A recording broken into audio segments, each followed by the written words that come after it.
Welcome back to Razmafsar TV.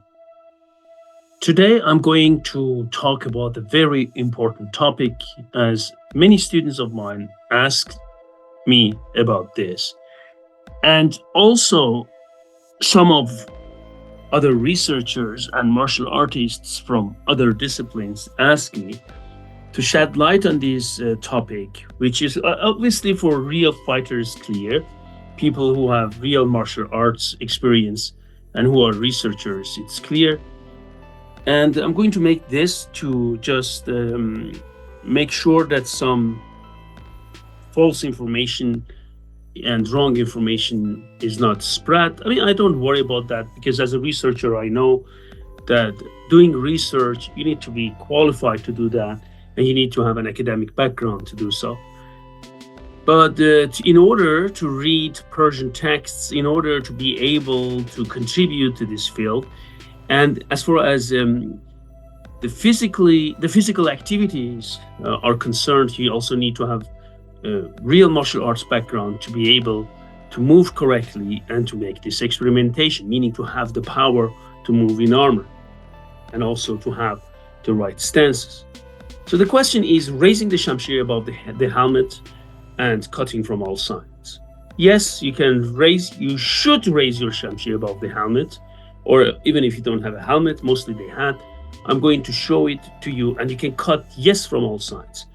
Remember, there is nothing worse than to be one-sided. Every kickboxer, every Muay Thai fighter, every boxer, every MMA fighter, every wrestler, every judoka, every samboka, and everyone who is in Sanda knows that from realistic martial arts, the worst thing is that you can only attack from one side. This also goes for swordsmanship. This also goes from different types of fighting with weapons. As you know that I grew up with martial arts, among them also Kobudo weapons, Japanese weapons, Chinese weapons.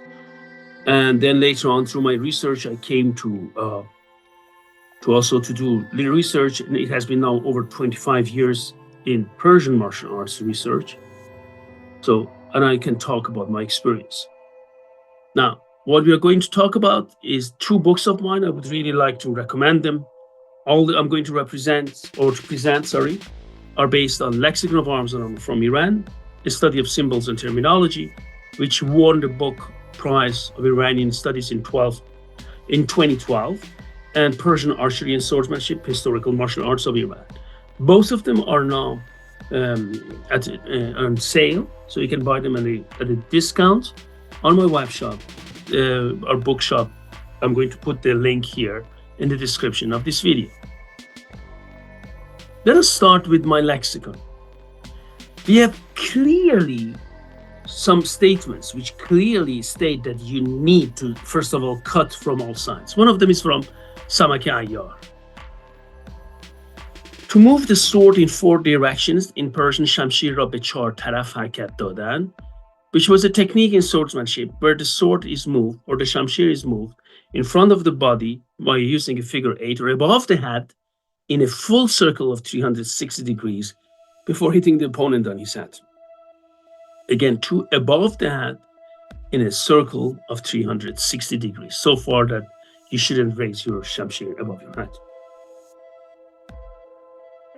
The following passage from the book Samak Ayyar talks about how this technique was applied. آنگاه شمشیر هایشان را به 4 طرف حرکت دادند و سپس ضربت آن را بر سر و فرق هم فرود آوردند. Then they moved the swords in 4 directions and then used its striking force to hit their heads and tops of the hands. Here we have also, this was above the head, we have also shamshir chap و راست زخم زدن از رموز حمزه, to strike with the sword from left and the right, horizontal left and the right, as we can see it here. Samak Ayyar was written by Faramarz ibn Khodadad Abdullah Katib Rajani, right? 11th century, right? If you find more information about that here, and also in my book Lexicon of Arms and Armor from Iran, and Romuz Hamza from 15th century. Now we go ahead and see based on miniatures. In the miniature, first of all, I'm going to show you from Khabaraname, which are based on Shahnameh. It's really, but it's not about heroic deeds of ancient Iranian kings, and Rostam is about heroic deeds of Ali, Hazrat Ali. Here it says Imam Ali combat at the court of the king of Khabar from the 14th century manuscript Khabaraname, Ibn Hisham Khusufi Bejali. You see that here Imam Ali has raised his sword on top of a hat. Okay, he has a turban. First, you might say there are no helmet, but I will show it to you. It could be that there is a helmet inside, but okay, let's say it's not that without a spike, but I will show it to you. You see, this is shamshir hava kardan. This is also a technique which you can find it also in my lexicon, in the entry in the lexicon, shamshir hava kardan. If we come here from the same manuscript, this is shamshir bar doush nahadan.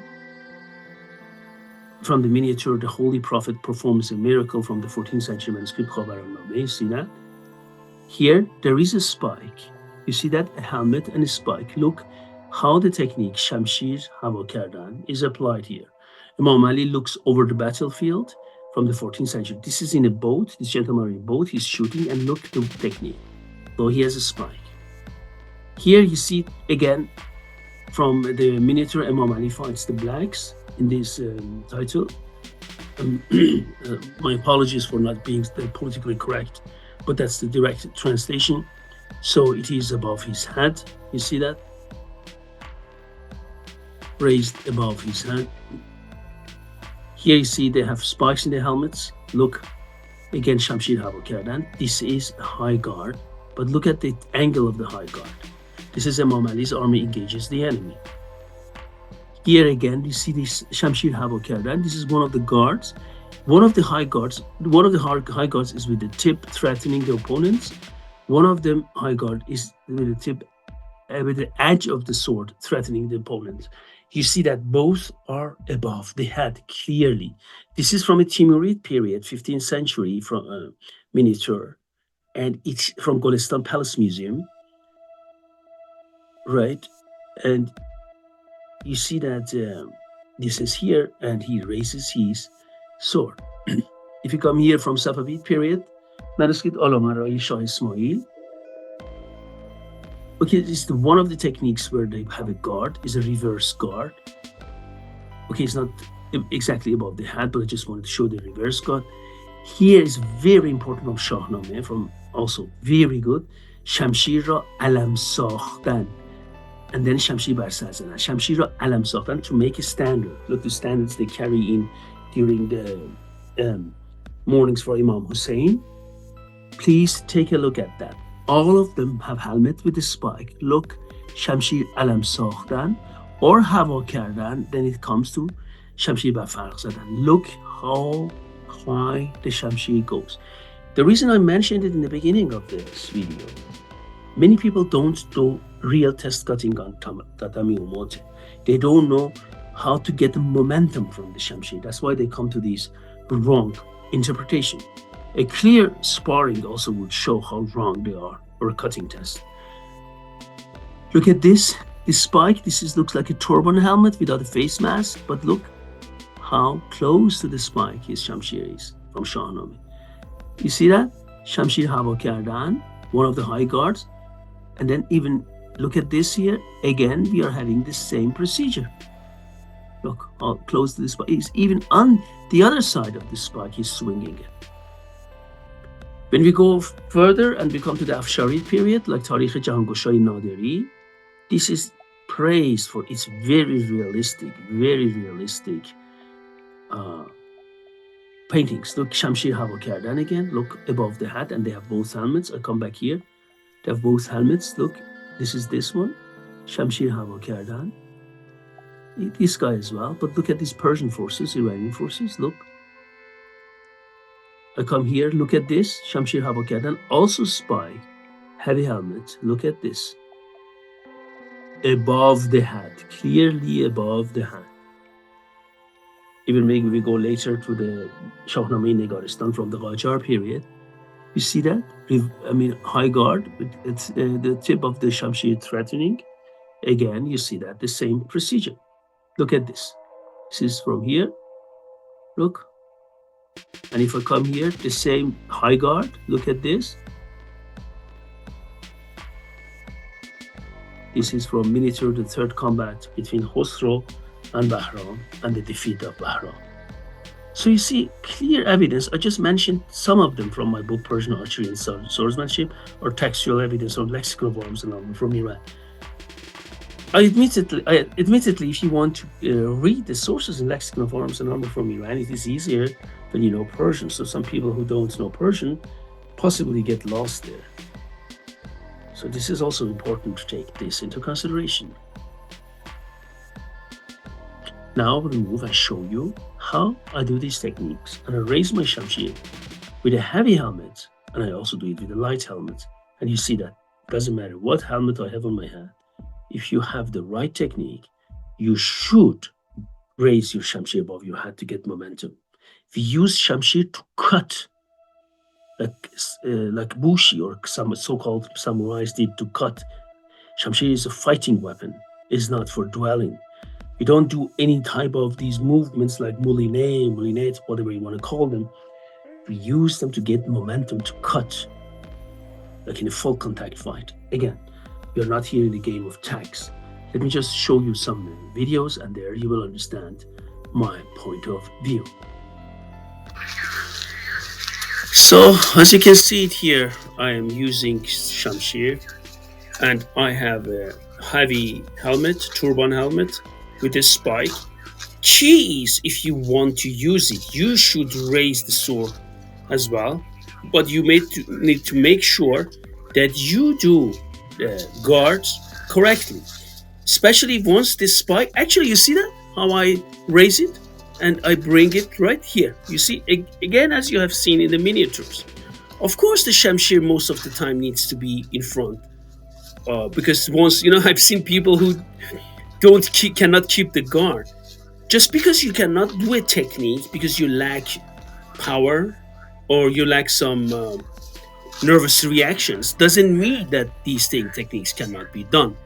As you can see that you do different cuts, different reactions, and I just wanted to show you to you. You see, this is exactly what it's done. You can change it accordingly. Just you need to adjust. Awareness of your equipment is an important thing. You see that upward cuts, shield, punches, and as well thrusts. You see that again. Many things is a horizontal thrust. You see that high guard, high thrust, and then a lower thrust. You see that every techniques can be done. And this is, you see, cross guard over the neck and then cutting horizontal cut. All these things can be done without any problem. Also, you see that so the sword or the shamshir is constantly in movement, and you can go and do different techniques, as you can see it here. So there is no problem of moving the shamshir, and accordingly, you see them. I just go down to just show that you need power even if you have armor. You can go into squatting position and come up, because we have this move also written, like in Dastan Hossein Kord Shabestari or Romuz Hamze, that you gain momentum. If some strike comes on the hat and cut, you can dodge down and come up. But mainly, it's a very high risk movement, but it is a very good thing to show the power in your legs, which I can then bring up the full, half armor. My upper body is in complete armor. I can bring it up with no problem, with no effort, and without even affecting my speed in this training. So you see that again and again, as I have mentioned it to you, there is no problem. You can go and do all these techniques without any problem. And then here is a front kick. So front kick, and then you see, so it's a shield punch, different shield punches. This is a horizontal cut, another cut, and then so you see that I'm going now to show you with the light helmet without the spike. You see that I did these techniques with the turban helmet, heavy helmet with the long spike. But you see that once I don't have that spike, is the Mizuka type helmet, as they call it, Mizuka, the light archery helmet. Uh, this is even easier. So you need to have an awareness of your equipment. So now I have a light armor, and because this light armor has a very, very short spike, you might think, okay, this is easier to raise above the hat. Remember, I've also steel bazuban, but look, my speed is not affected at all. So you see that I can go from different sides and then attack and bring that up, and you see that how the shamshir moves. I can do all the thrust, all, I just also sitting down, kneeling down, as you've seen that as well. So this is not a problem at all. You see, these are different cuts, and as you can see, I can bring it high. The shield punches. You see that, okay, this is cross guard over the neck. You see that how it goes above my head? You need again. Shamshir is used for powerful cuts. Shamshir is used to cut, to thrust, and also to strike, right? This is a heavy weapon. This is not a dwelling weapon we have in late European tradition. Late, I said, not in early. Cavalry saber. So make sure that you use it correctly. And as you can see that as well, this is like this cut. As you can see, this, different cuts I can use it. And again, you see that not even once I hit my helmet. You need to bring it up based on textual evidence and miniatures. Again, important it is once you analyze anything, you need to be able to read the language. You need to be a martial artist with real background. I'm not talking about being a reenactor or something. You need just to know how these things act and behave, and also to do the cutting tests and different things. And go into, of course, sparrings. So you see that, as you can see it here, I just wanted to show, and above, and more important, to have an academic education and also read Persian, read the text. I'm currently working on different books, among them also another book on fighting swordsmanship, Persian swordsmanship, which will be published soon, so you can take a look at them and see how these things were done correctly. So these are the shield punches, as you can see it here. These are, you see that how I can turn and then also do a cut, horizontal cut. These are these cuts, different upward cuts, horizontal cuts. As you can see, it all can be done easily.